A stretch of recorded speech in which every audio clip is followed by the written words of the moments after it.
The Allman Brothers were started by Duane and Gregg Allman in 1969 in Jacksonville, Florida. Both of these groundbreaking musicians are sadly no longer with us. In addition to the siblings, the band also employed the talents of musicians Dickie Betts, Barry Oakley, Butch Trucks, J-Mo Johansson, Warren Haynes, and several other gifted people who joined in for their live shows and studio sessions over the years. Despite breaking up and reforming several times, the Allman Brothers were active between 1969 to 2014. In this video, we'll be covering how each member of this iconic group, who is sadly no longer with us, died. Duane Allman. Born Howard Duane Allman on November 20th, 1946, this Nashville native was one of the original and founding members of the Allman Brothers Band. He started playing guitar when he was 14 years old and formed the Allman Brothers Band with his brother Gregg in Jacksonville in 1969 at age 23. Duane is perhaps best remembered for his influential, albeit brief, tenure in the band, and for his particularly adept ability to play slide guitar. He could make his guitar sing with raw emotion, and he was a master of improvisation. Throughout his musical career, both before and during his tenure with the Allman Brothers Band, he was a greatly sought-after musician who got a chance to collaborate with legends like Herbie Mann, Aretha Franklin, Wilson Pickett, Boz Scaggs, and King Curtis. Duane died tragically following a horrific motorcycle accident in 1971 at age 24. The Allman Brothers' most revered live album, At Fillmore East, was released just days before the crash. The accident happened when Duane was riding his Harley-Davidson Sportster at high speeds in the western region of Macon, Georgia. Duane was forced to swerve when a flatbed boom truck suddenly stopped in front of him at an intersection. When swerving, he struck the back of the truck or possibly the ball of the crane it was carrying and was violently thrown from his motorcycle. When he landed, his bike crashed on top of him and skidded for another 90 feet with him pinned under. While he was still alive when he was rushed to the hospital, his injuries were too severe to be treated, and he died hours later. Gregg Allman. Gregory Lenore Allman came into this world December 8, 1947.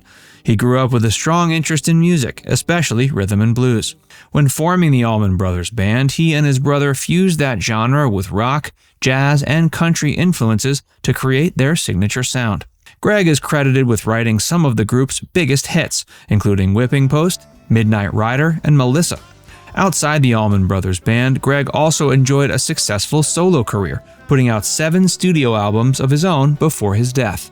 After Duane died in 1971, Gregg and fellow bandmates continued to work on material despite the fact they'd lost one of their key players. In 1973, the band released the LP Brothers and Sisters, which proved to be their most successful album.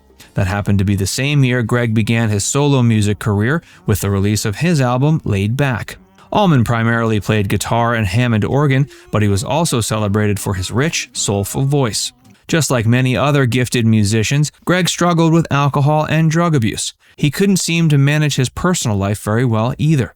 He was married 7 times. Most famously, he was wed to Cher from 1975 to 79, although it's widely known their relationship was exceptionally turbulent.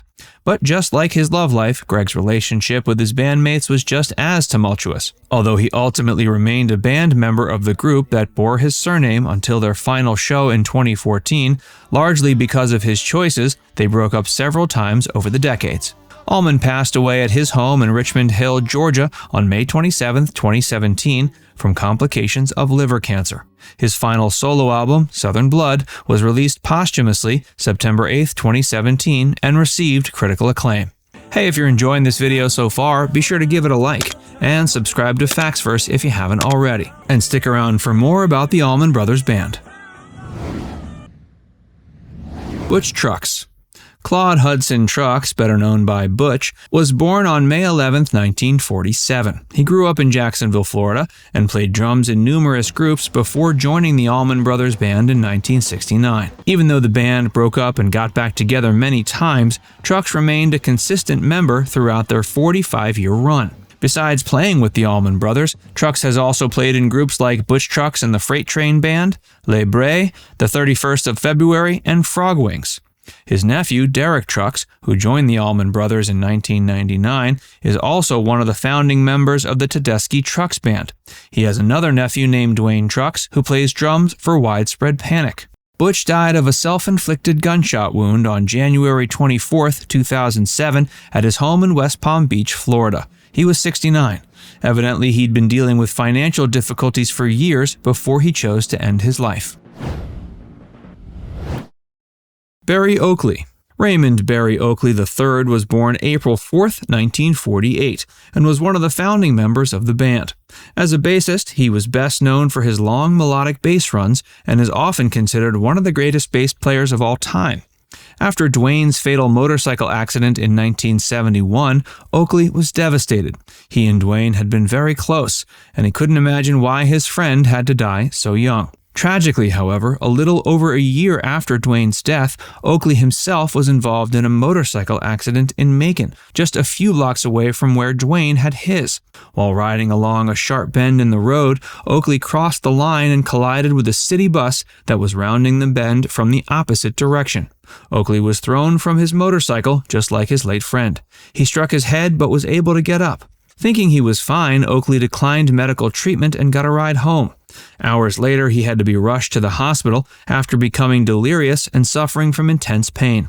Several hours later, he died of cerebral swelling caused by a fracture in his skull. Evidently, though, even if he had sought medical treatment after the accident, he still would not have survived.